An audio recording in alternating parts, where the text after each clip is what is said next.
Most men believe that if they had more money, they would treat women better, more generous, more patient, more confident, less needy, more present. They are half right. Money does change how you treat women, but not in the direction most men expect. And the changes do not start where most men think they start. In this video, I am going to walk you through exactly how your behavior toward women shifts at every level of wealth, from $0 to 10 million. Not how women treat you, how you treat them. Your behavior, your psychology, your blind spots at every stage, because the honest version of this story is not a story about women at all. It is a story about what pressure and comfort and fear and confidence and power do to a person, specifically to you, at each stage of building a life. Stay with me through the first three levels. Because what I am going to show you about the behavior that shows up at $0, the thing most men are ashamed to recognize in themselves, is the exact same behavior that shows up at 10 million, just wearing a much more expensive suit. And once you see that, you cannot unsee it. Level 1, $0. You treat her like a solution. At $0, you do not see women clearly. That is not an insult. It is a psychological reality that applies to almost every man at this stage, and most of them never realize it happened. Here is what you see instead. You see relief, you see proof, you see a mirror. You are 21 or 24 or 27, you are broke or close to it. And the anxiety of your situation, the uncertainty about where you are going, whether you are capable, whether your life is going to amount to something, that anxiety does not disappear just because you are in a bar or on a date or talking to someone attractive. It goes underground. It shapes everything you say without you knowing it. At $0, most men are using romantic attention as evidence. Evidence that they are okay, that they are wanted, that the story they are building about themselves, competent, worthy, going somewhere, has at least one external confirmation. This is why rejection at this level hits so disproportionately hard. It is not the rejection of your company for an evening. It is the rejection of the narrative you are trying to build about yourself. Psychologists call this externalized self-validation, the habit of measuring internal worth through external romantic feedback. A 2018 paper from the University of Michigan found it was significantly more prevalent in men under 30 in their lowest earning years than at any other demographic. You treat her, at this level, like a solution to a problem she does not know she has been assigned. And because she is a solution, you are not fully present with her as a person. You are present with what her response to you means about you. She laughs at your joke and you feel relief, not joy. She texts back and you feel safe, not happy. She loses interest and you do not think about her. You think about what it means. This is the behavior. This is the baseline. And here is the important thing. The thing that most men who make more money never fix. The behavior does not automatically stop when the bank account grows. What changes at the next level is not the need. It is the budget you have to manage it. Level 2, $40K. Generosity as control. You have a paycheck, a real one. And the first thing most men do with financial stability in the context of dating is spend it, not carelessly, deliberately, with intention. Dinners that cost more than they need to. Gifts that arrive before they make sense. Picking up every check before the other person has a chance to offer. Saying it is fine when asked if they want to split. This reads as generosity. It is often not generosity. Here is the distinction. Generosity is giving without an attached expectation of a specific response.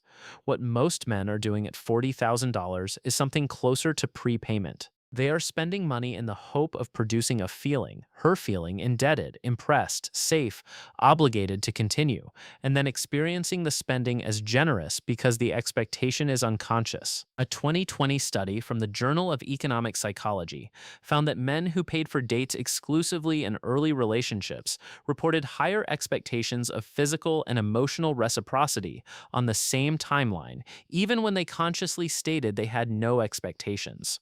The unconscious ledger was running whether or not they admitted it. The woman on the other side of this feels it. She may not be able to name it. But there is a specific texture to a dinner where someone is buying your company versus a dinner where someone is sharing a meal with you.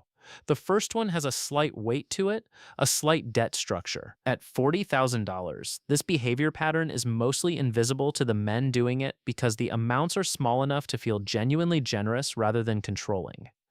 The man who spends $200 on a first date does not think of himself as someone using money as leverage. He thinks of himself as someone who provides. But providing and controlling occupy the same psychological structure when the providing is conditional on a response. Here is the test. How does he feel when she offers to split the bill? If the answer is relieved and warm, she is generous, this is mutual, the behavior is genuine. If the answer is slightly deflated, slightly insulted, slightly uncertain whether she is as interested as he thought, the spending was never about her. At $40,000, most men fail this test, and they carry that failure, unexamined, into every level after this. The pattern does not get smaller as the money grows. It gets harder to see. Level 3, $120K. The confidence that isn't. Something changes in your posture at $120,000. Not physically, socially. There is an ease that arrives with financial legibility, the knowledge that you are readable, as stable, as capable as a person with a trajectory. And that ease produces something that looks, from the outside, very much like confidence. It is not confidence, it is comfort. Confidence is the ability to remain present with uncertainty about the outcome. Comfort is the reduction of uncertainty through resources. At $120,000, you are not more comfortable with the possibility that a relationship might not work out. You are more comfortable with the number of options available if it doesn't. These are completely different psychological states that produce identical surface behavior. The man with genuine confidence on a date is relaxed because he is not auditioning. He is discovering. He is curious whether the person across from him is someone he wants to know better, and the answer to that question genuinely interests him more than whether she approves of him. The man with resource-backed comfort on a date is relaxed because he has calculated, consciously or not, that his position is strong. He has options. She may or may not know his income, but the signals are clear. He reads her attention as confirmation of his position rather than as information about her as a person. Here is how you tell them apart from the inside. After a first date that went well, a date where she was clearly interested, clearly engaged, clearly likely to see you again, what do you think about on the drive home? If you replay the conversation, remember the things she said about her sister. Wonder what her relationship with her family is like. Think about the question you want to ask her next time. That is interest in a person. If you replay the signals, assess where you stand, feel satisfaction at having performed well, think about what your options look like. That is ego management with a date attached. At $120,000, a large proportion of men are doing the second thing and believing they are doing the first. A 2019 paper from Northwestern University studying attachment patterns in men across income brackets found a specific and consistent pattern. As income increased from $50,000 to $150,000, men reported higher relationship confidence, but their partners reported a simultaneous decrease in feeling known by their partner. The man felt more confident. The woman felt less seen. The money had produced comfort. The comfort had been mistaken for connection, and the connection was not being built because the man was no longer curious. He was confirming. This is the behavior at $120,000. You stop discovering people and start confirming your position with them. The antidote is not complicated, but it requires something most men at this income level are not practiced at. It requires asking questions that have answers you are genuinely unprepared for. I want to pause here, because if you have been honest with yourself through the first 3 levels about the externalized validation, about the conditional generosity, about the comfort you have been calling confidence, you may be feeling something uncomfortable right now. That discomfort is useful. Stay with it. The men who watch videos like this and think, yes, but that is other men, they walk away the same. The men who watch and sit with the discomfort long enough to recognize themselves in it, they have a chance to be different at the next level. I am not telling you these patterns make you a bad person. These are not character flaws. They are the predictable behavioral outputs of financial pressure, social anxiety, and a culture that teaches men to measure themselves externally. But they are also choices. Once you can see them, they become choices. The next 3 levels are where the stakes get real. where the money gets large enough that the patterns either calcify permanently or get examined and replaced. Most men calcify. I am going to show you exactly what that looks like, and then I am going to show you the alternative, which is rarer and harder, and the only version of this that produces something genuine on the other side. Keep watching. Level 4, $500K, the upgrade mindset. At $500,000 a year, a very specific and very dangerous thought becomes available to men that was not available before. The thought is, I can do better, not as a response to a genuine incompatibility, not as a result of honest reflection about whether a relationship is working, as a reflex, as a background calculation that runs continuously, updating with every new piece of data about your market position. This is the upgrade mindset, and it does not announce itself as something ugly. It announces itself as standards. I have standards now. I know what I want. I am not going to settle. None of that is wrong in isolation. The problem is what happens to how you treat the person you are currently with while the background calculation is running. You become less patient, not dramatically, fractionally, slightly less willing to navigate a difficult conversation when the alternative, moving on, costs you so little. Slightly less invested in understanding her perspective on something when your time feels increasingly valuable. Slightly less present, because presence requires giving your full attention to something that is not guaranteed to be permanent. She feels this before she can name it. A small withdrawal of attention, a slightly shorter fuse, a sense that she is being evaluated rather than experienced. A 2021 paper from the University of Chicago examining relationship communication patterns among high earners found a precise result. Men earning above $400,000 annually interrupted their partners in conversation at twice the rate of men earning under $80,000. They were also rated by their partners as significantly less likely to change their position in a disagreement after hearing new information. The money had not made them more communicative. It had made them more certain. And certainty, the feeling that you already know enough, that the data you have is sufficient, that you do not need to keep listening, is one of the most reliable ways to destroy intimacy over time. Because intimacy is not built from certainty. It is built from the ongoing willingness to be surprised by another person. At $500,000, most men stop being surprisable. They have seen enough, earned enough, navigated enough that the incoming data from most people, including the people closest to them, gets processed as confirmation rather than new information. She tells him something about her childhood. He maps it to a category he already has. He does not discover her, he files her. And then, 6 months later, he is surprised when she says she does not feel known. He is surprised because he has been paying attention.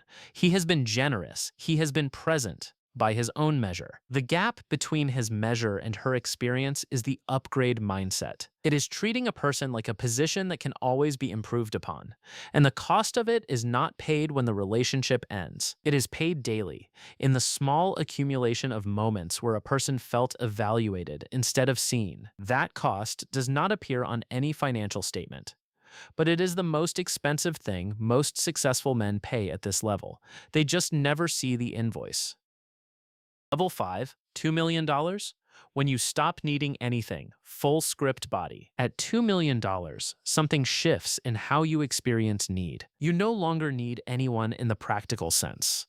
Your survival is not dependent on another person's cooperation, affection, or continued presence in your life. You have insulated yourself against almost every form of material vulnerability. And this produces a specific behavioral change in how you treat women that is almost universally described by men at this level and almost universally framed by them as growth. They call it not being needy. What they mean is, I have stopped pursuing. I have stopped investing heavily early.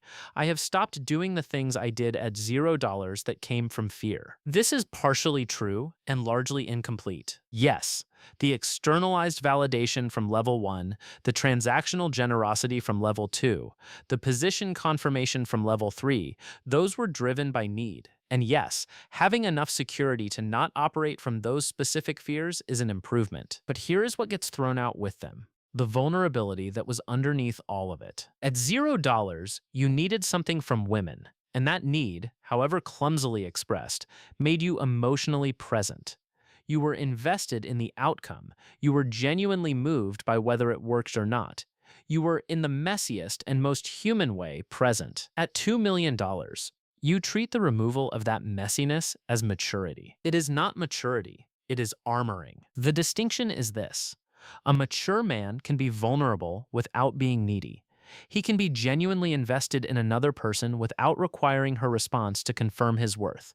He can care about the outcome without his self-concept depending on it. The armored man has simply removed the caring.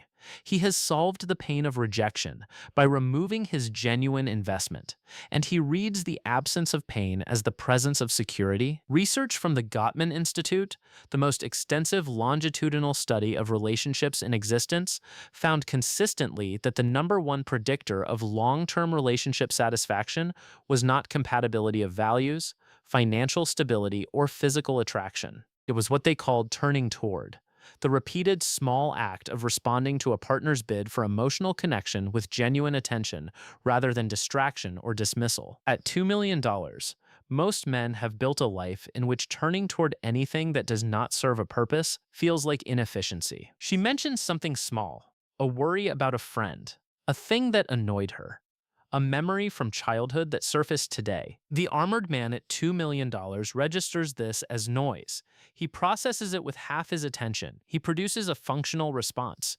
He returns to whatever he was doing. He has not been cruel. He has not been absent. He has been exactly as present as he has learned to be, which is present enough to manage, but not present enough to connect. And the woman on the other side of this does not feel hated. She does not feel disrespected.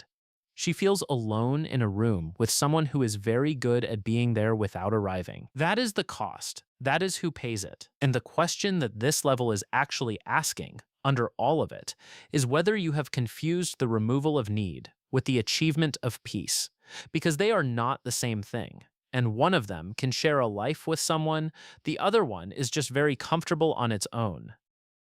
Close $10 million. The man on the other side of all of it, full script body. Here is what the full arc looks like from the beginning. At $0, you treated her like a solution to your uncertainty. At $40,000, you treated her like a recipient of your conditional generosity. At $120,000, you treated her like confirmation of your position.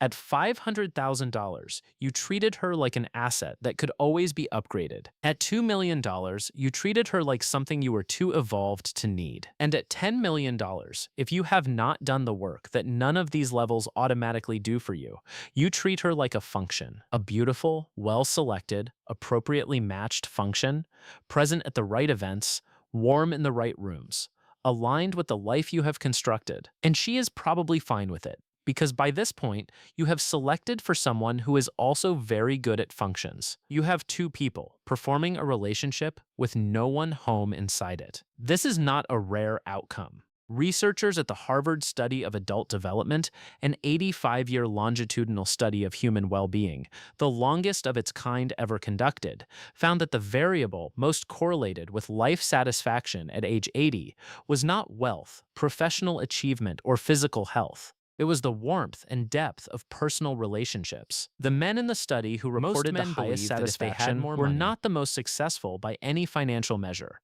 They were the ones who had remained genuinely curious about the people close to them, who had turned toward instead of away when turning away would have been easier, who had chosen presence over efficiency in small moments repeatedly for decades. The men who reported the lowest satisfaction, many of them wealthy, many of them accomplished, described their lives as impressive and their relationships as thin. Impressive and thin? That is the outcome of the unexamined arc I have just shown you.